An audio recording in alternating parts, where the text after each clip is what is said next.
Oi, gente! Sejam bem-vindos a mais um vídeo de devocional aqui do canal.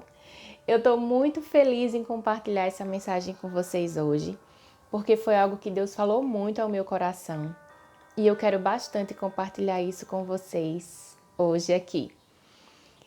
Eu sei que é uma história que muitos de vocês já conhecem, acredito que a grande maioria de vocês já conhecem.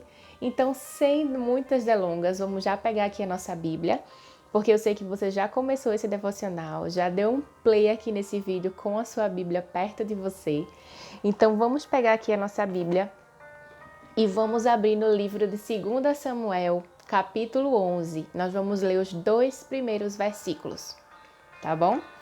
Pega aí a sua Bíblia e vamos ler lá. 2 Samuel, capítulo 11, versículos 1 e 2, que diz assim: E sucedeu, depois de o ano ter expirado, na época em que os reis saíam para a batalha, que Davi enviou Joabe, e com ele os seus servos e todo Israel. E eles destruíram os filhos de Amon e sitiaram Rabá. Davi, porém, esperou imóvel em Jerusalém. E sucedeu que, ao cair da noite, que Davi se levantou da sua cama e caminhava sobre o terraço da casa do rei. E do terraço ele viu uma mulher se banhando. E a mulher era muito bonita de se olhar. A grande maioria de nós, como eu já disse, já conhece bastante essa história. E a gente sabe mais ou menos o que aconteceu depois disso. A gente sabe que Davi, ele se encantou por Batseba naquela noite. Ele chamou Batseba para se deitar com ele, né? Eles dormiram juntos, Batseba concebeu de Davi, ela engravidou naquela noite. E aí, quando Davi soube que ela estava grávida, procurou saber quem era o marido daquela mulher, porque sim, ela era casada. E quando Davi descobriu que era Urias, Davi chamou Urias, mandou chamar Urias da guerra, porque ele estava na batalha que estava acontecendo. E Davi disse, vai para tua casa, descansa, né, na expectativa de que Urias pudesse voltar para casa e deitar-se com sua mulher. Isso não aconteceu. Novamente, Davi chamou Urias, bebeu e conversou e comeu com Urias, na expectativa de Urias voltar novamente para casa, dormir com a sua esposa, o que não aconteceu. E a terceira tentativa de Davi, ele queria fazer todas essas tentativas para encobrir o seu pecado, para encobrir o seu erro.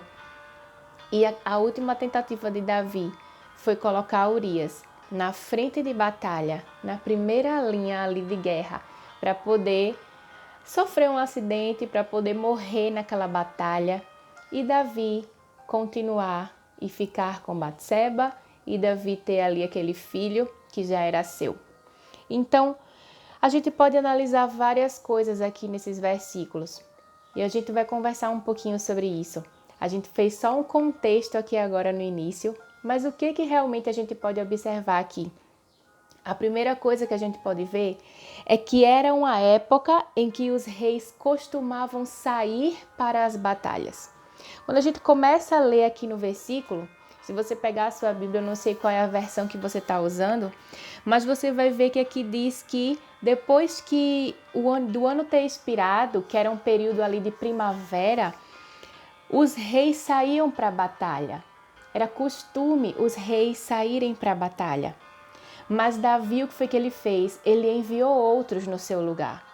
Ele enviou Joabe, que era o comandante do exército de Davi, e enviou outros servos para batalhar naquela guerra. Quando, na verdade, era uma tarefa do próprio rei. Porque era costume, naquela primavera, naquele período, que os reis saíssem e batalhassem, saíssem e guerreassem. Então esse é o primeiro ponto que a gente vai observar aqui. Era um tempo específico onde os reis costumavam sair para batalhar. Eles não ficavam em casa, eles se juntavam aos seus companheiros de guerra, aos seus comandantes de guerra e saíam para guerrear. O segundo ponto que a gente pode observar aqui é que Davi ele ficou em casa.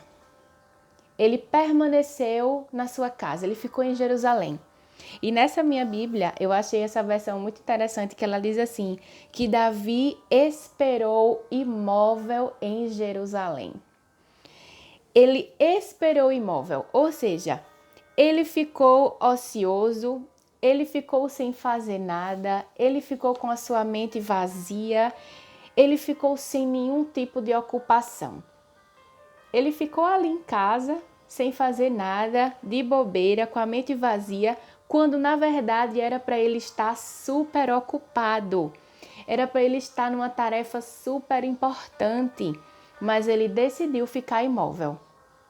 Talvez ele deve ter pensado, eu vou descansar hoje.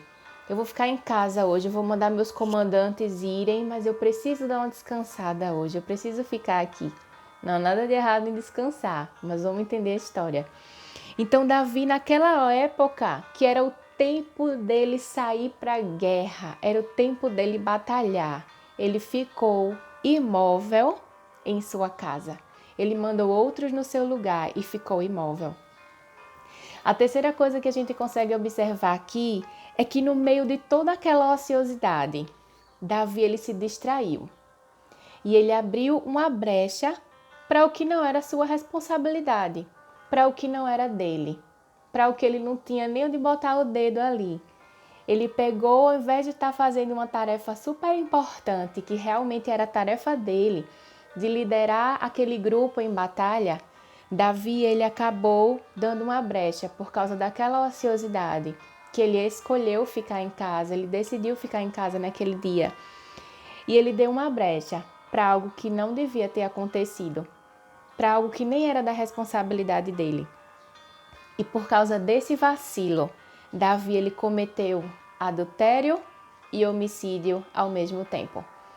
Davi ele cometeu esses dois pecados em um só ato, em uma só ocasião. E quais são as lições que a gente pode tomar desses versículos, dessa passagem que a gente está lendo aqui? Alguns de vocês não devem saber, mas eu tenho uma formação em gestão de projetos e a gente estuda bastante coisa sobre atividades dentro do projeto. E em alguns projetos, nos projetos, quando existe ociosidade, o que acontece?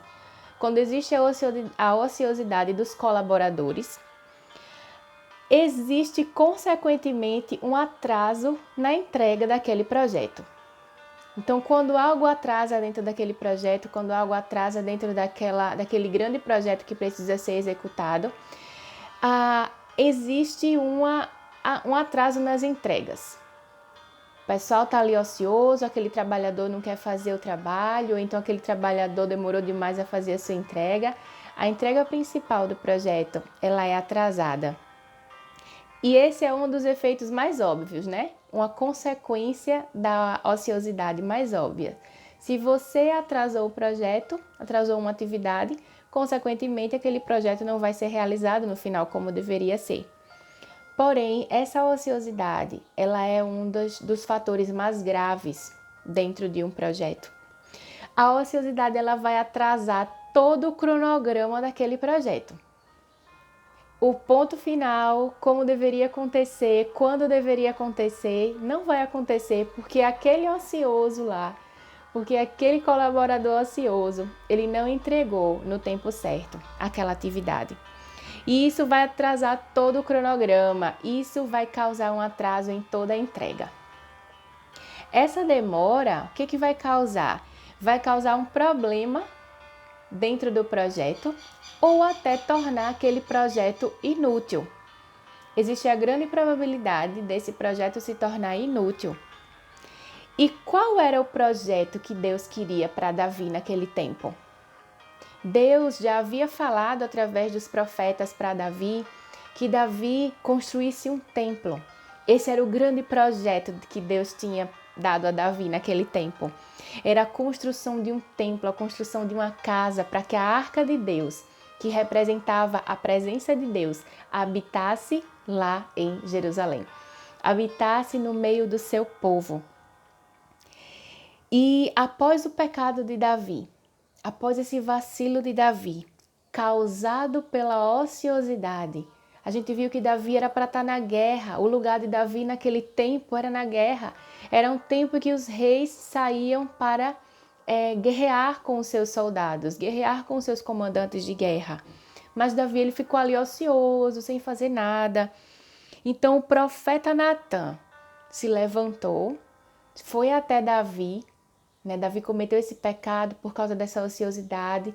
Natã, enviado por Deus, chegou até Davi e disse: Davi, esse seu pecado vai trazer consequências para sua família, vai trazer consequências para você.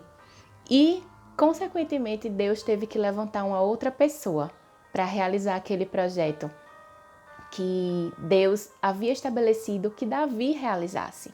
Davi foi o escolhido. Davi era a pessoa que Deus queria confiar a obra daquele projeto. E existe um provérbio chinês muito conhecido, né? Que a ociosidade é a mãe de todos os males.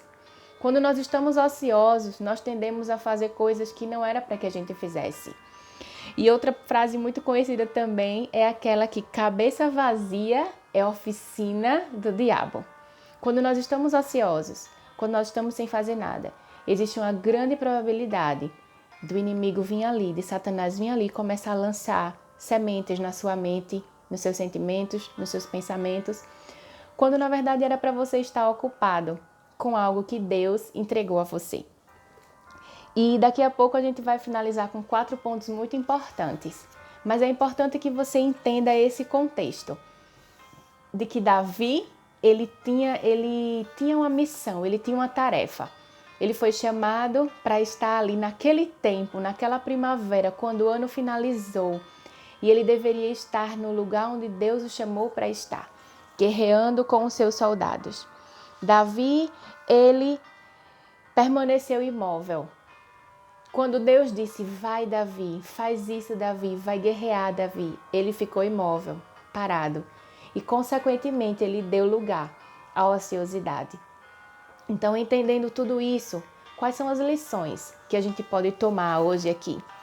A primeira delas, eu quero que você anote, se você puder anotar. A primeira coisa que nós não devemos fazer é: não demande a outros tarefas que são suas. Se Deus deu algo a você, se Deus falou algo para você, se Deus deu uma tarefa para você, a tarefa é sua. Não faça como Davi. Davi deveria estar guerreando naquele tempo. Davi deveria estar lutando, mas ele deu essa tarefa para Joabe. Ele deveria estar comandando a guerra naquele tempo, mas ele deu essa tarefa para Joabe.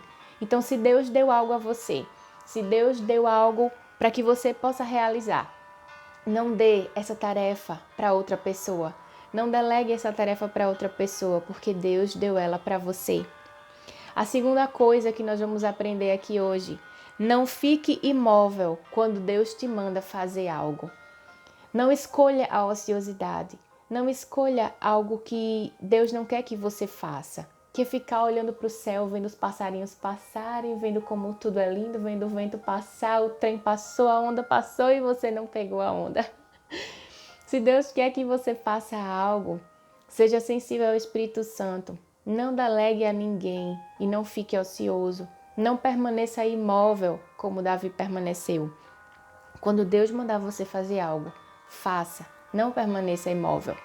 A terceira coisa: mesmo em seu tempo de descanso, mantenha a sua mente ocupada. Tudo bem se Davi queria de repente ficar ali descansando. Ele estava cansado de tantas guerras e tantas batalhas. Mas ele poderia ter mantido a sua mente ocupada. Ele não deveria estar talvez caminhando naquele palácio, naquele terraço, aquela hora da noite. Ele poderia estar brincando com seus outros filhos, como ele tinha, conversando com algumas de suas esposas, como ele tinha as suas esposas também. Mas ele deixou a sua mente ociosa, ele deixou a sua mente ali desocupada. Então, mesmo em seu período de descanso, não mantenha a sua mente desocupada, porque mente vazia é oficina para o diabo. E o quarto e o último ponto é que você é colaborador do projeto de Deus. Não atrase o projeto de Deus aqui na terra. Você é colaborador do projeto de Deus. Não atrase o projeto de Deus aqui na terra. Não deixe que o projeto de Deus seja delegado para outra pessoa, se foi algo que Ele deu para você. Não seja alguém ocioso se Deus te mandou fazer algo. Você é colaborador do projeto de Deus. Existe algo grande preparado para nós na nossa nação nos próximos tempos e você é colaborador de Deus para isso. Não fique ocioso. Não deixe que Deus delegue essa atividade para outra pessoa. Queira ser participante e não atrase esse projeto, porque Deus tem um projeto grande e Ele quer que você seja participante e que você seja um bom colaborador. Então, que a gente possa aprender com Davi sobre essa experiência que Davi viveu, a não ficar ociosos nos tempos que nós devemos estar em atividade dentro de um projeto de Deus. Deus abençoe.